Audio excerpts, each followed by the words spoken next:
Welcome back to my channel, Stories with Coach Sujata. Today's story is a corporate story.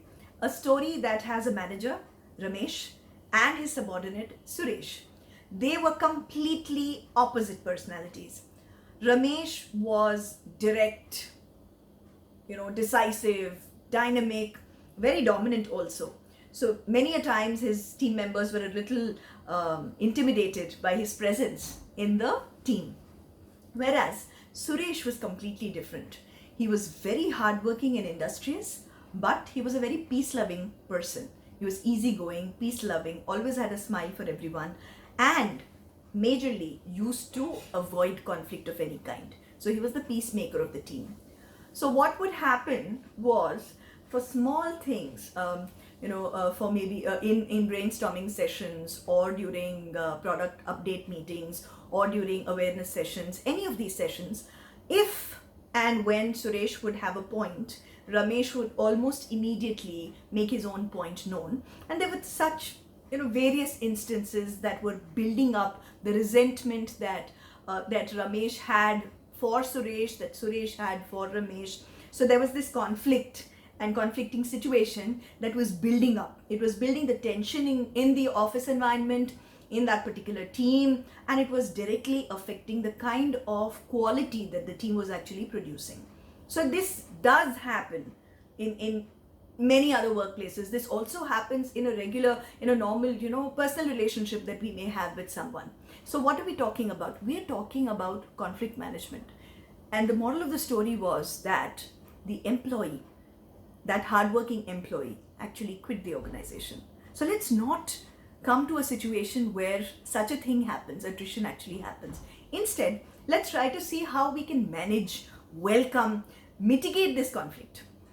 So let me tell you what works for me and how I've helped a lot of people in my own coaching at that point, or through training, is that when there is a conflicting situation, do this one step, follow this one step, and that step is putting the fish on the table. Think of that one conflict, that one difference of opinion that you have with your colleague or with your spouse as a fish. Okay, a dead fish, a fish that you get from the market. What happens to the fish if you actually put it under the table and forget about it for one day? The smell is bad.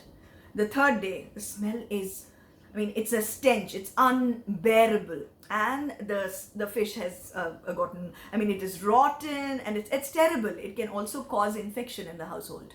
So this is exactly what conflict or long-standing conflict, resentment can do to both your professional and your personal relationships. So what do? Put the fish on the table. It can be very difficult. It's easier said than done. Putting the fish on the table, sitting, in front of one another or side by side and trying to resolve a conflict. But that's the best way to overcome any particular conflicting situation. Most times, conflict happens because of a difference of opinion or a difference of perception of what I see versus what you see.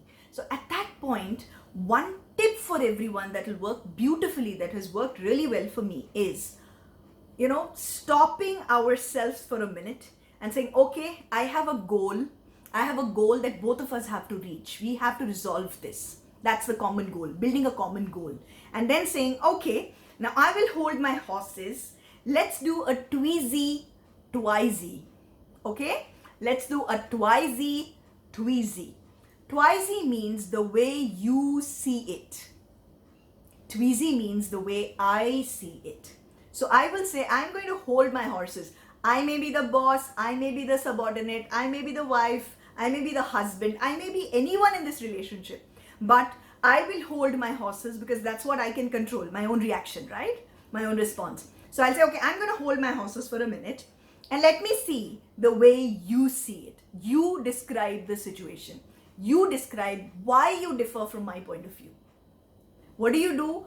And you listen without judgment. The second step that I follow, listen without judgment. Listen without that self-talk in my mind saying, okay, now he's going to say this, so let me respond like this. Now she's going to say this, let me rebut that like this. It's me, it's my ego. Put that aside and say, okay, let me listen completely without judgment, without my own mind talk. These two steps, believe me, my friends, can resolve any crisis, any conflict, because that way the other person starts feeling good. The other person starts appreciating the fact that we are actually willing to hold our own ego, to push our own ego down and actually listen to the other one. So let's try and do this, right? So conflict management simple 101 is 3 steps. Put the fish on the table. 2, the way you see it first, the way I see it later. 3, suspend our own judgment. Listen without judgment. If you like what you see, please subscribe to my channel for many more such stories. Let's do this together. Let's all rise. Thank you. Bye-bye.